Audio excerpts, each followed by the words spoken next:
David Bohm Seminar Series 2, Saturday morning, December 2nd, 1989, 11 o'clock session, Oak Grove School, Ojai, California. Yes. Well, we began to discuss something of the nature of thought, how it operates, and so on. We might consider one or two more questions before we go on further into that topic.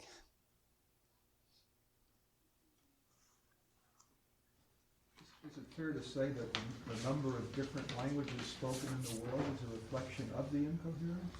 Well, not necessarily. I mean, it does, as long as people can understand each other. You know, it makes a problem in understanding, right? There's so many languages. They can be translated to a large extent, but the incoherence comes deeper than that. You see, it comes because thought does not know what it is doing. It does something and then says it didn't do it, right? And then it tries to change it while it keeps on doing it. You see, that is a conflict, right? You see, that is the basic incoherence. We'll come to it further. It becomes especially serious when we have the thought about the self. It's very serious also in the thought about society. Is thought grounded in opinions? Well, but opinions are no ground. You see, the opinion is basically an assumption, and thought based on a lot of assumptions, obviously, but usually it's an assumption that people defend, right? Because they identify with it. They shouldn't, but they do. You see, a doctor may have an opinion and he may seek a second opinion. He means that he's made a certain assumption about the cause of the trouble and he's not sure about it. He'd like another doctor may have another assumption. Now, but usually when people have opinions, they're not doing it that way. They're saying, you know, I'd like to hear your opinion because I'm not sure of my own. Usually, when they exchange opinions, they're trying to defend them, right? Like, you know, most, right? And that's because they're identified with their assumptions. So they're defending it as if they're defending themselves. Now, thought is based on assumptions. That's something we could add, that thought must work through assumptions, that the assumptions should be open to question, you see, if necessary. So when there's evidence, either from the senses or from sensitivity, that the assumptions are limited, then we have to question them. But if you identify with them, you won't. You see, you may have the assumption, you know, that your religion is right, you see. Now people defend that assumption, they defend that opinion, not say, well, I would like to have a second opinion about religion, you see. They don't do that. But that would be the right way to go about it, right? Again, I use the word right in a very metaphoric sense, right?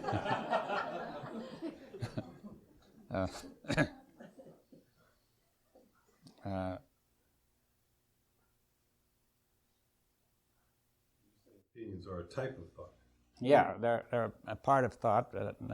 They're assumptions which very often people defend, right, against evidence that they're wrong.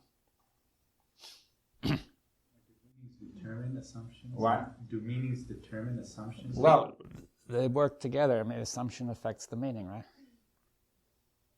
I mean, what makes you assume something? No, it depends on everything. You say, well, okay, I'll assume this. Now, that's necessary for practical purposes, to assume all sorts of things. Like we just said, we assume the floor will support us, and so on.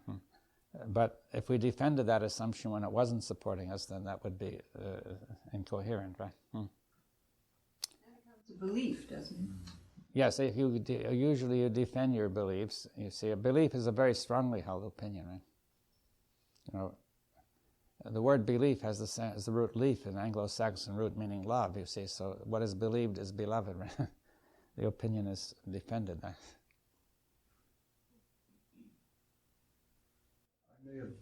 may have not heard the answer to this next question because I came a little late, but when you mentioned that violence originates in thought, what about early man, and say in line with Darwinian evolution of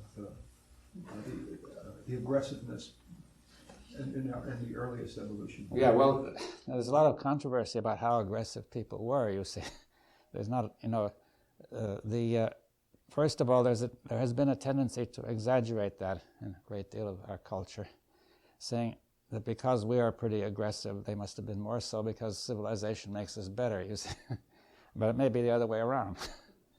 You see, now, for example, some anthropologists or other such people are saying you don't find a lot of bones broken in a way which would suggest aggression. You see, the old, very old bones. So also there were small groups, and when there weren't too many of them, then the aggression may have been much less. The aggression tends to increase with increase of population, with pressure against each other, and with organization of society, one society against another. And so you see, and that is thought. You see, there may be some aggression there naturally, but thought tremendously builds it up. Because it shows reasons why it is right to use force, you see. The aggression of the society also creates a certain kind of thought. It keeps going round and round. Yeah, it goes back and forth, you see, but the aggression, aggression is a form of violence, right? It's an attempt by force to get what you want, right? In a situation where force is not called for. Aggression is well an expression of intense fear. It could be fear, but violence can come out of fear. It can come out of greed. It could come out of all sorts of things, right? The belief in the importance of believing in your God, which has some kind of fear behind it. You see, but it's all tied up with thought. You see, that's one point. That thought maintains all these things. You see, I'll just give an example, and we'll come back to it later. Let's take anger, which gives rise to aggression and violence. Right? Now, there may be a spontaneous burst of anger, but say with young children it goes fast unless there's thought. You see, suppose, for example, you've been waiting several hours for somebody. You had an appointment, you get very angry, right? You say, why is he doing this to me? What right has he got? What does he mean by doing this? And so on and so on. And the more you think, the more angry you get. But he comes and says, the train was delayed, and your anger goes, right? If you believe him. So, so it shows that thought plays a key part in sustaining anger, violence, and aggression. You see, as long as you think the train was delayed, you have no reason to be angry with him, right? He did his best, you see. He treated you right? He didn't just ignore you and said he had something better to do and he got here late. But you see, if you begin to think about it later and saying, it simmered down, but what does he mean by delaying? He never treats me, or he never pays any attention to me. He's always doing that. He's always putting himself first, and not regarding me as important, and so on and so on. Then you build up the anger, huh? So you can see thought builds up anger, and it builds up aggression. The thought that I have been badly treated, he doesn't, and that force is called for revenge, you see. That will create violence, huh? The thought that he was violent to me, and there's a thought saying that I return violence for friendship, and violence for violence, a common thought, right? So if I feel I've been treated violently, I will say that's a good reason for me to be violent. So that thought creates violence, huh? Or aggression. Or else saying, he's got something that I want, so let me go in there and take it, right? That's aggression. And if you do something different, which is to say, they give me violence, but I give back friendship, you haven't necessarily broken the system, because you've still reacted in a sense internally. That's right. You haven't seen through violence, you see. So we have to get to that. Perhaps we'll come to that later. But you have to be free of this tacit process, this concrete reality of the process of violence, not this abstractions we're talking about, right? That's at the level of abstraction, saying, he gave me violence and I'll give him friendship. But these are all abstractions, right? They're not getting at the concrete reality of that violence process. If we have a large hurricane and hundreds of people die, it's a very different reaction than if someone comes and hundreds of people are gone. Oh, yeah. But That interests me because is it because there is an intent? I mean, someone said, well, the structure of nature is not violent. In fact, the result is the same. People died, but something else happens. Yeah, it's not by intention, you see, and it's not. You see, if somebody treats you badly, you say, he's ignored me, he hasn't paid any attention to me, he's rejected me. You see, there are all sorts of thoughts which build up violence, right? Why don't we do that to the hurricane? Why don't Well, we if we take believed that that at the God, if we believed the hurricane was due to gods, we would do it. You see, we would say, these gods, we worship them, we sacrificed to them, we did everything for them. Look the way they treat us. You see, in fact, there are some peoples who do treat their gods that way, that if their gods won't produce the right results, they change them, you see. In natural destruction, there's probably, well, it seems in my brain at least, this feeling that's probably come from the very beginning of having a brain, that things like that happen. And so there isn't that incoherence. When a volcano blows up, I can't say, well, gee, why is this terrible thing happening? It's been happening since there was a brain.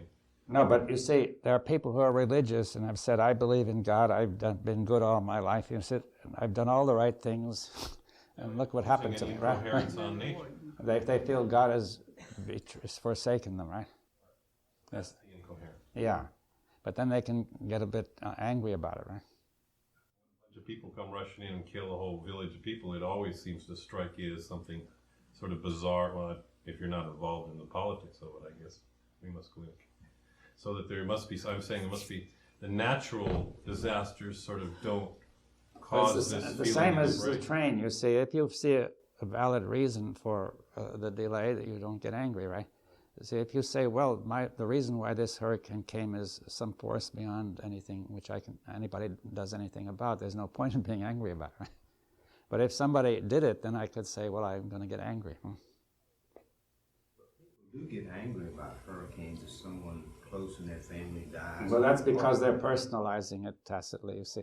If you get an illness, there's always an anger. Why did I get this illness? Well, but that's part of the residue of the early background where people said, no, this was the gods who sent this, right? And that sort of thought, very often we have many levels of thought working. Old kinds of thought are still working while the new ones are put on top, right? In an odd way, getting angry at other people for what they've done is as ridiculous as getting angry at the storm. Well, that's just the point we want to come to. You see that if you can see that, then you really see it in the process, in the concrete process, then that's it, right? Anger we feel at other people because their actions hurt us is a process of ascribing motives to them. The person may just be congenitally unable to be punctual because not because they mean something unkind or because they're attempting to be inconsiderate or dismiss you, but you say that so-and-so, look what he's doing to me, and we're ascribing these ill motives that really don't exist in the person. But he may even have them. You see, this is the key point, that some people are really inconsiderate and say, I don't care about other people, I'll get there when I feel like, you see. Now, but if you get angry at that, that is just as foolish as getting angry at the fellow who is congenitally unable to be punctual. You see, if you know that fellow's unable to be punctual, you say, okay, that's not important. I know that fellow cannot be punctual, it doesn't bother me. But here's a fellow I know could be punctual, but he isn't. See, what does that mean, right? See, I'm trying to say the way you think determines it all. That was Shakespeare. How does it say? Somebody quoted that, thinking makes it so. There was something that came before. Nothing either good or What? bad.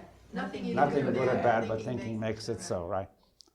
You were mentioning the fact that is there a parallel to watching television and watching violence on television, and that we would not respond to that violence unless it was imprinting of violence?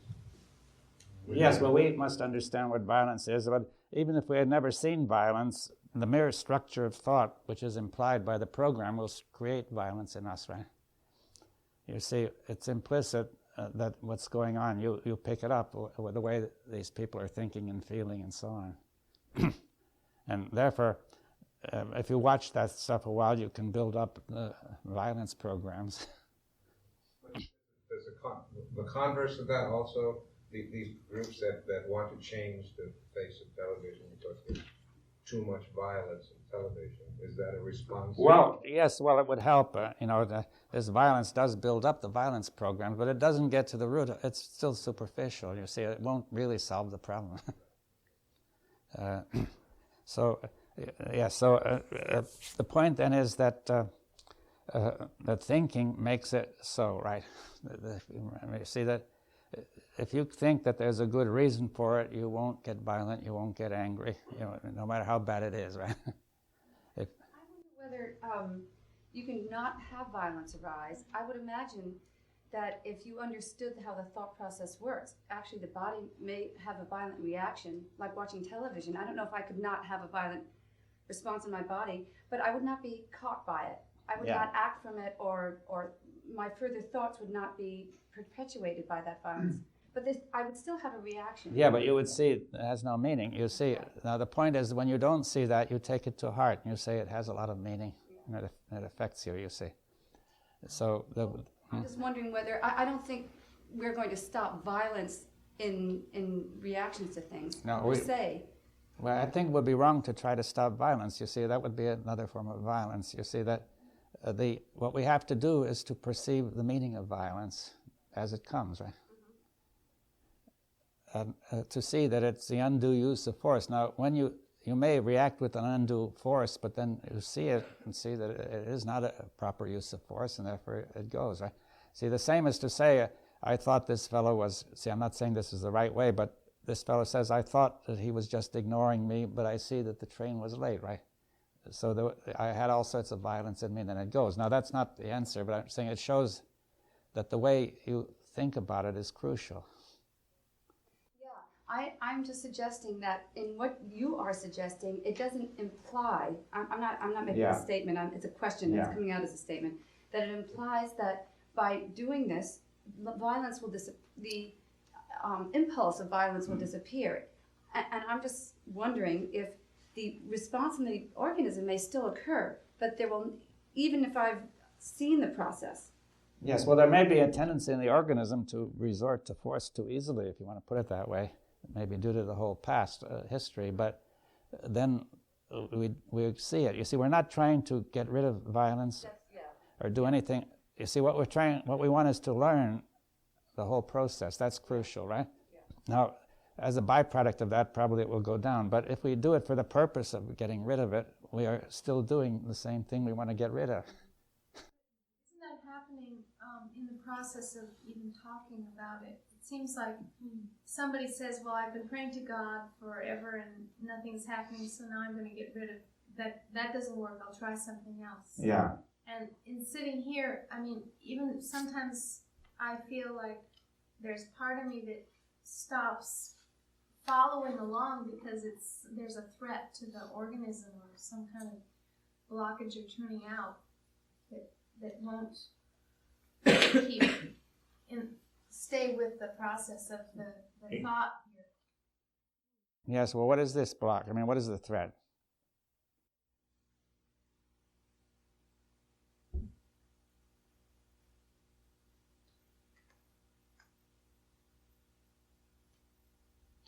Perhaps the threat is actually that, from what you're saying, when I hear you saying, the threat may be that we actually do create our own reality by thinking.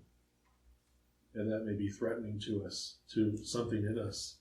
Is, oh my God, I am really responsible for what's out there. Well, there's a threat of that kind, and there may be a threat that the whole structure that we've created was liable to collapse, right? I'll lose myself or something. Yeah. There may be various fears arising of that nature, you see. So we have to say, well, okay, that's part of the whole process, right? Well, I'd like to pay more attention to that process because I kind of feel it, and I need to go slower. Mm-hmm. And the sensitivity you were talking about yesterday, that doesn't just happen because you suggest, well, we need to be sensitive. I mean, I'm not sensitive. So well, yeah. I can't always get, I mean, sometimes I just need to stop in this process. So what is the next? Can you say something about it?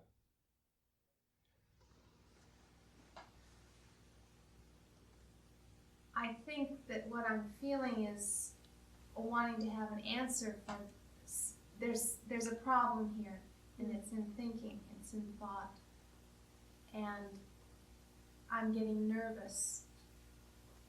Yeah. Well, you're anxious, nervous, right? And now that means you sense some danger, right? Now, what could be the danger?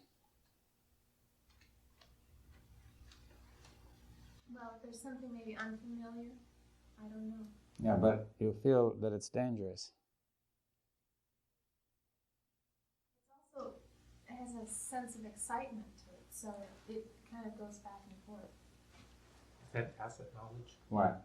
To whatever are your senses of something, projections of something that's unfamiliar to you, and then you give it the sign of danger or...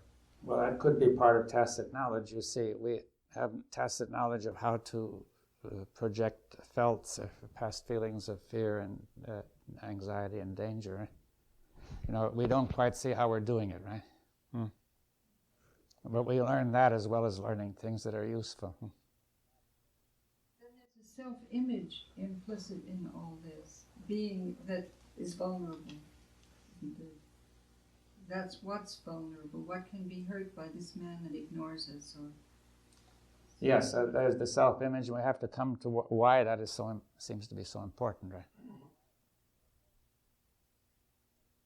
There are various things that it seems could be hurt. You see, we might discuss hurt, right?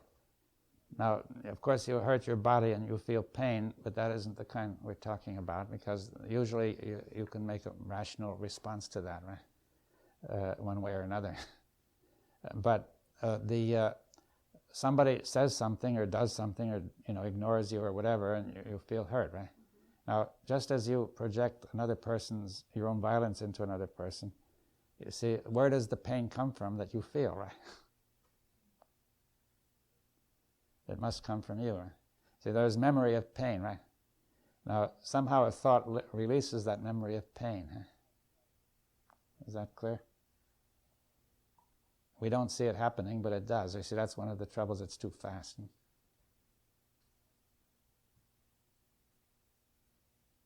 Now, then when it comes, you say, I have been hurt, and then comes automatically the notion, I must protect myself against that, right? I shouldn't be hurt again, right? In the case of physical hurt, that's a reasonable conclusion, right? But if you're hurting yourself, there's something wrong with that, you see.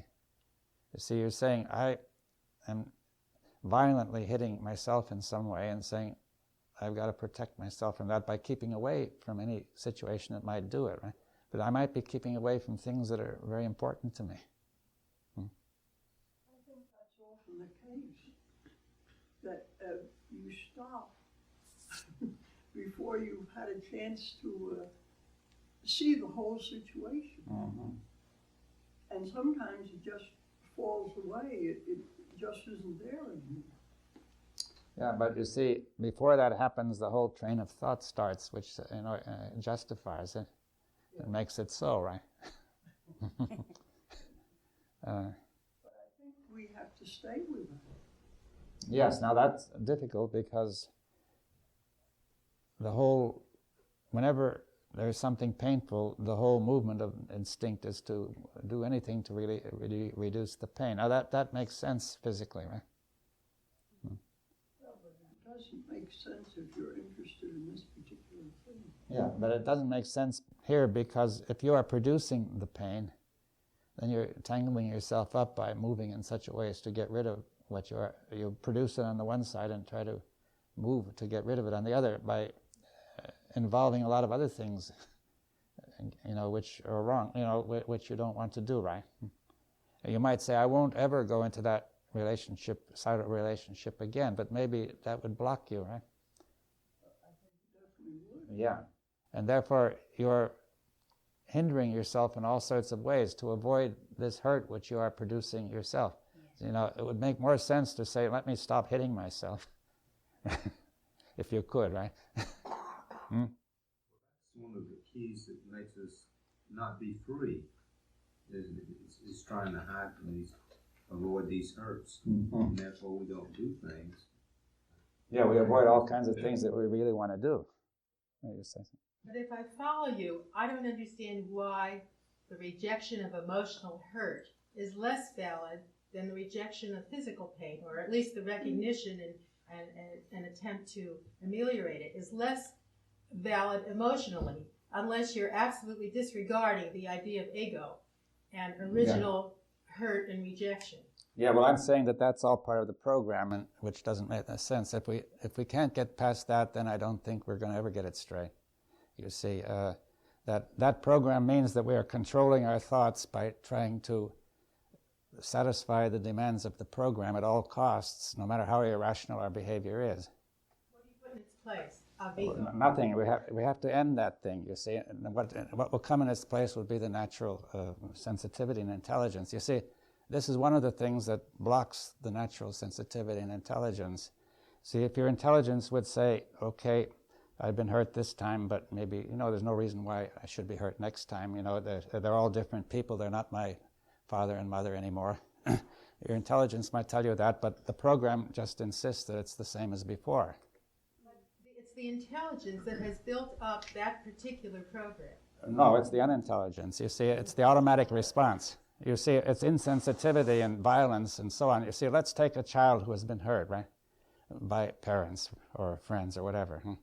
Now, he doesn't understand what's going on, you see, but they have done something which he doesn't understand, and he has got into this business of feeling pain about it, and it's so painful that he doesn't want to feel it anymore. He may try to forget it altogether, but it's still there. Now, that's unconsciously affecting everything he does, making it, wrong, whatever that means, but making it incoherent. Now, as long as that little nucleus and program is there, he's dominated by that, you see. So the point is, could we get free of that program? You see, if you had such a program on a computer, you would say, let's get it out. You see, if you have a virus on a computer which keeps on saying, let's reproduce all sorts of silly stuff, you say, well, we got to get free of that, right? Now, here we have a kind of a virus on the program which says this is first priority stuff, everything else must take second priority, no matter how irrational it is. Now, if we could somehow remove that, I don't say how or anything at this moment, then there would be no problem, you see. Isn't that the Buddhist ideal, annihilation of ego? It doesn't mean that we're going to annihilate the ego. You see, I'm trying to say that maybe it will, maybe it won't, but there is a program which contains all sorts of irrational features. Now, if you say the ego is so valuable that no matter how irrational it is, we've got to keep it going, then that's one approach. Now, saying everything else must adjust to that. Now, that means the end of the human race, as we can see. Now, the Buddhists have explored the idea that the ego has no ground. You see, it's not that we annihilate, but we should acknowledge that there is no ground to the ego. It actually is just a bunch of programs interacting. That's essentially what they're saying. They're saying it's conditioned, all things mutually condition each other, and they're coming into being. And therefore, whatever it is there is not that important, you see. Now, that doesn't mean you get rid of everything, but because you will still have some sense of ego probably, but it's a question of the degree of importance that's given. You see, if the ego has first priority over everything, this is going to wreck the whole system. What is important then? That's the crucial point. Yeah, well, we're going to have to say, we can't state exactly what is important, but we can state what is not, you see. We're saying that programs are not important. There are other things that are more. Life is more important than program. That is one thing I would put. But people believe the other way around. You see, when your nation says fight, they say you've got to fight and get killed. You've got to have the nuclear bombs drop on you if that's what they say, right? They say nation is more important than life, right? But if nation is a program, it can't be so. If religion is a program, it couldn't be so. But people have said, let's destroy vast areas for religion, you see, vast numbers of people. So would you perceive that Tibetan approach that was suggested here as a program that would, in a sense, get in the way of watching the process? I didn't hear the first part. The Tibetan, the notion of the intellectual notion of the annihilation of the ego. Well, I don't like the use of the word, you see. Maybe what they're doing is right for all I know, you see, but... program isn't it? Yeah. If you say annihilate, it has a kind of a connotation of violence, which disturbs me. And I feel it's not quite the way we should go. But if we say that we're going to be sensitive to this ego and see how it really works, so that perhaps some of the programs will go, right? That's what I was asking. You're saying be sensitive to the process as opposed to a definition of the process, which is what annihilation of the ego is an attempt to do. But I don't know for sure what the annihilation would mean, you see. It's an attempt to define the process. Yeah. And you're suggesting, I don't know how. Well, what I'm suggesting, let's begin. I'm not trying to go that far immediately. I'm saying that I think we can go through a series of stages and look at it and say, at this stage, you see, we can see that the ego has these various programs in it. It may have some useful features too, and we don't make up our minds about it, right? And see, people have to remember who they are and where they belong and things like that. There are a lot of things which, if we annihilated the ego altogether, I don't think we could survive, you see. Now, but there are a lot of things have accumulated inside that ego, giving it tremendous importance, which gets in the way of everything else. And they're all thoughts, huh? Ego itself is a creation of Western psychology. It's a thought in itself. The Buddhists would say that ego is an illusion, and they're certainly not saying that you go around annihilating illusions. Yeah. So in some sense, what I hear happening here now is that there's a defending of a thought called ego. Yeah, or me, or anything, right? Yeah. Let's call it me, right? Or us. Against them, right? Well, there is some tacit thought that everybody keeps referring back to and saying they can't understand what all this means in relationship to the thought they haven't understood yet. Well, you know what I mean? I mean, yeah, there's well, a deep seated... see, I think we're going to come to this question of what is the self and so on. You see, I'm not sure the word ego is the best word. It has been introduced by late Western philosophy and psychology, but but there are simpler words like I, myself, me, myself, and I, right? And you and us and them, right? That's the area we have to get into, right?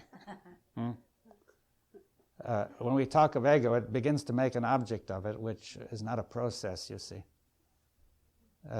If you talk of the ego process, well, okay, but then that's the very word ego tends to make you think otherwise. So there's a kind of process which we have to get into, right? Now, that has taken on tremendous importance so that you can think if it has not been treated properly, it's a very high priority affair. And everything must take second place, right? It has high value, you see, high priority. Now, we have to get into that. Why should that be, and what is it that might change that, and so on. Now, if we indeed want it to change, right? We have to agree, look into it. Do you want it to change? Well, not everybody may not, you see.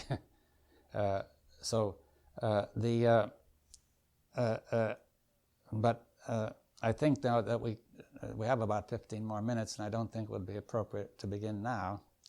But let's say that we have this question of hurt, that we hurt ourselves. That's the thing to keep in mind. And we don't know exactly how or why we do it, but maybe we can get some insight into that.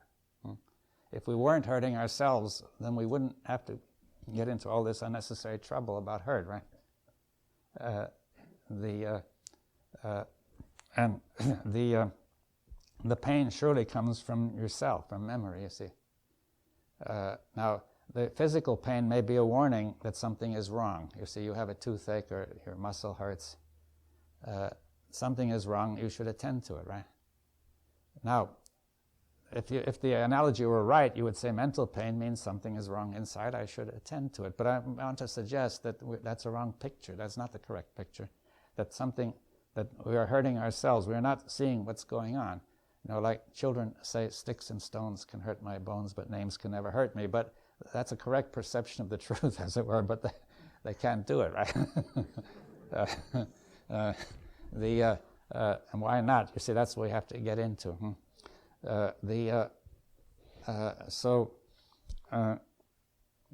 Now, I think we should say a little more about the nature of thought, you see, before we go into all because it's a question of thought that's doing it, you see. Thought includes feelings, felts of various kinds, and muscular tensions, remember, and all that. That it all comes from the memory and the program, right? Now, Do you think that thought really wants to perpetuate its existence, and that's why it wants to keep releasing the memory of the psychological hurt? well, that may be partly behind it, but you see, why couldn't it perpetuate its existence without hurting itself?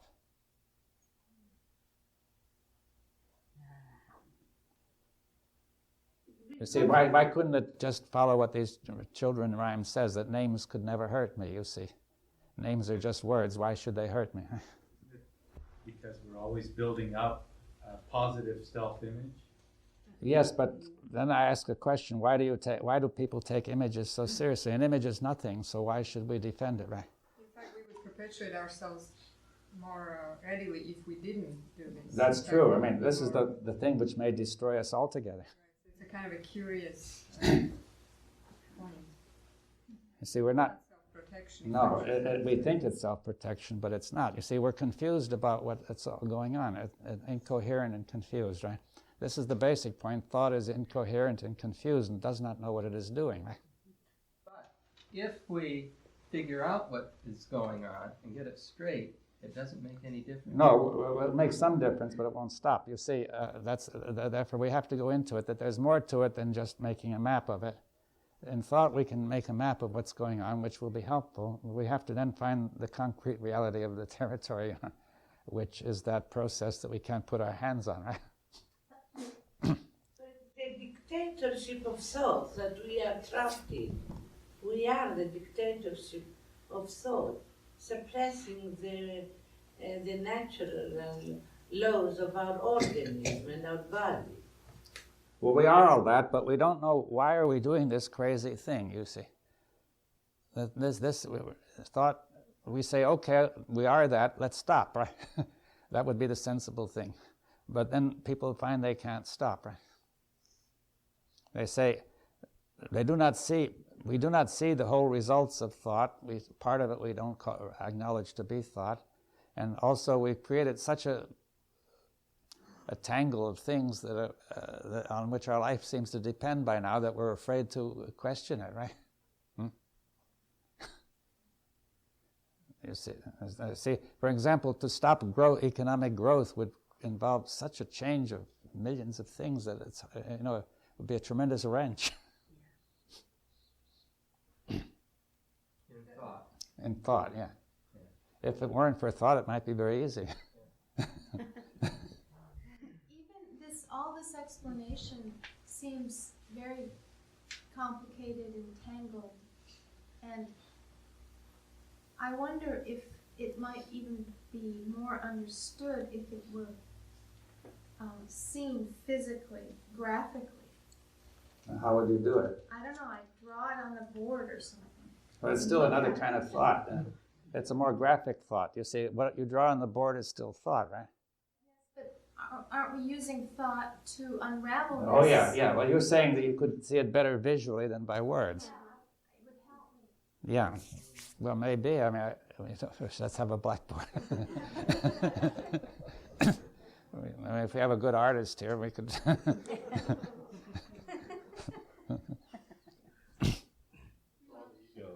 What? Draw the ego. Yeah, that's right. Let's have it. I mean, there could be visual aids to all this. I mean, that was an interesting thing to explore, right? I mean, very clearly, if you're in an airplane, you see no boundaries to countries. You fly over the borders, and yet the army will draft you, and you will go and offer yourself to be killed. That's right. And also, we even have pictures of the whole Earth taken from the moon. People say that's very impressive, but it doesn't change all these other things. You see, the enmity of the Arabs and the Jews and things like that. They all know about these pictures from the moon.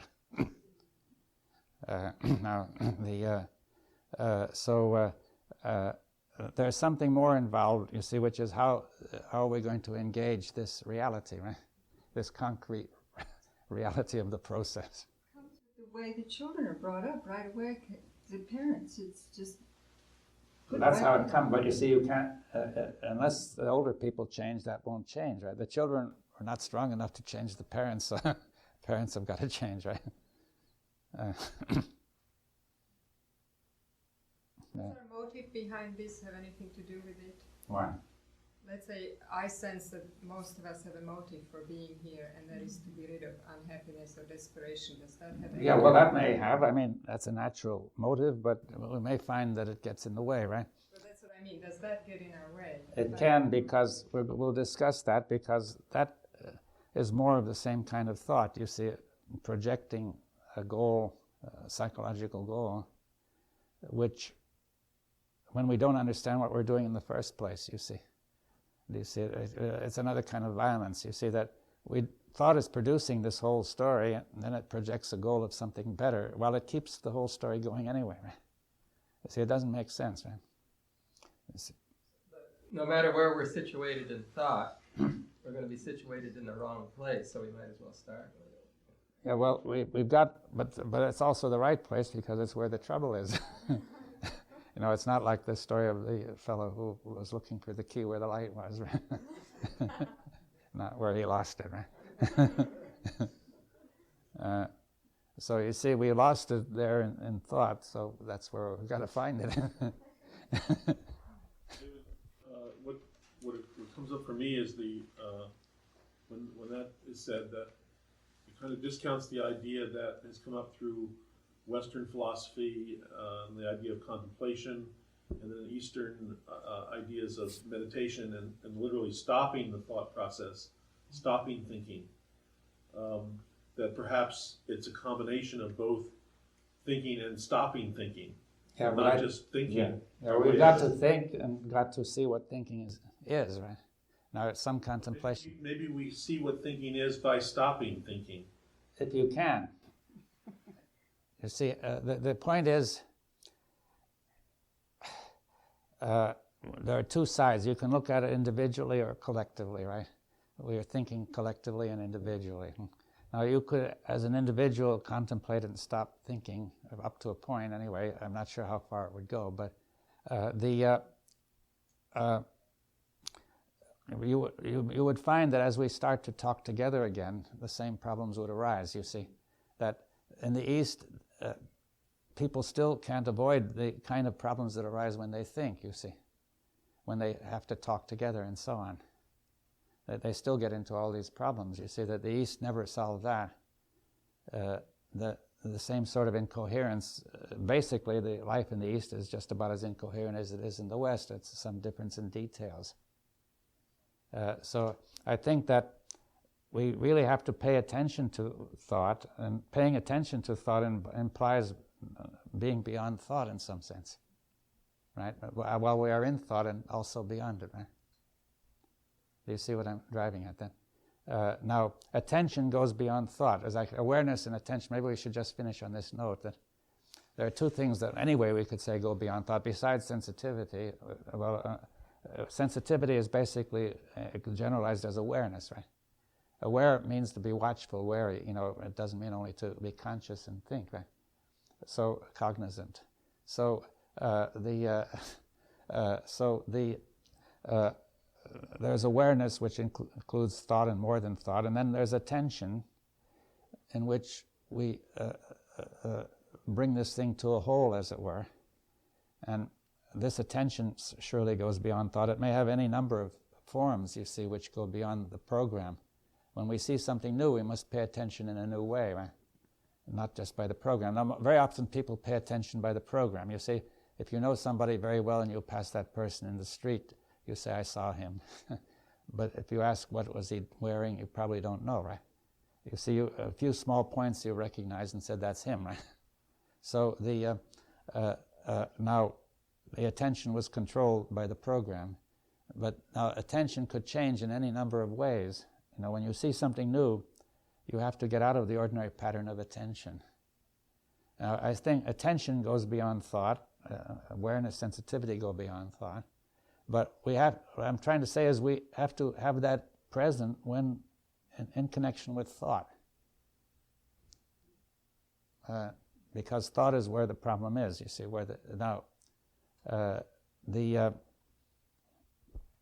and I'm suggesting as an approach that we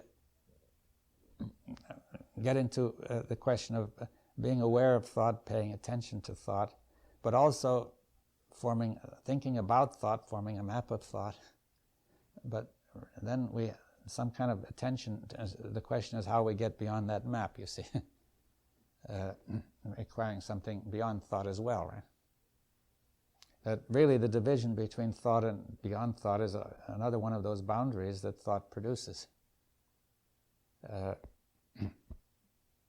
might help if we realize that we always are beyond thought. We wouldn't be here. Well, I'm trying to say thought itself is beyond thought, because I said thought is this tacit process that you cannot describe.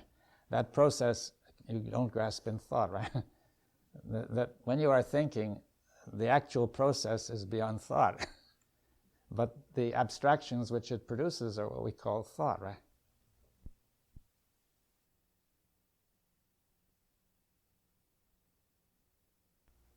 It's not like a computer, programmed computer, and we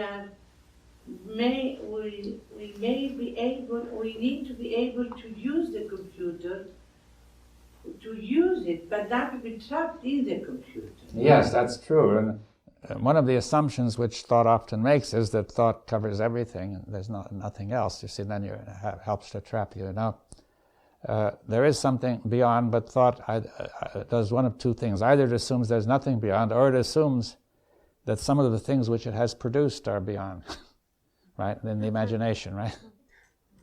You see, these are the two difficulties you get into, right? Now, therefore, you need to be sensitive to see that there is something beyond thought, and that the fanciful imagination is not one of these things, you see. But often it looks very real and beyond thought, right? Beyond thought, but not thought made by. Not so. Not thought made by. I didn't get that. Not Or the beyond thought, but not the reality made by thought. Yes. Well, you see, thought makes, as we said, a certain reality which we can see all around us and inside of us, between us. But what underlies that reality, even the reality that thought made, is beyond thought, right? That is, it's a certain abstraction which makes us look at it as the way thought looks at it, right? Well, we'll go into that later. You see, I'm trying to say that the underlying, whatever it is beyond thought, and it includes thought, right? That thought is part of that reality. Right? Because if you said that thought is one thing and the reality is another, and put a boundary between them, then that would not be the whole of the reality, right? Is that clear? So we have to say that in some sense there is a whole which includes thought. Now that thought which we mean is the real concrete process of thought that we can't get hold of in our hands, right? Or by thought. Have to include the ineffable that we can't get hold of. Yes, that's right. The ineffable is just what you cannot name or think, right? Right, but perhaps we'll leave it at that then, and we'll end on the ineffable, so that you can ponder, you can contemplate the ineffable while you eat, right?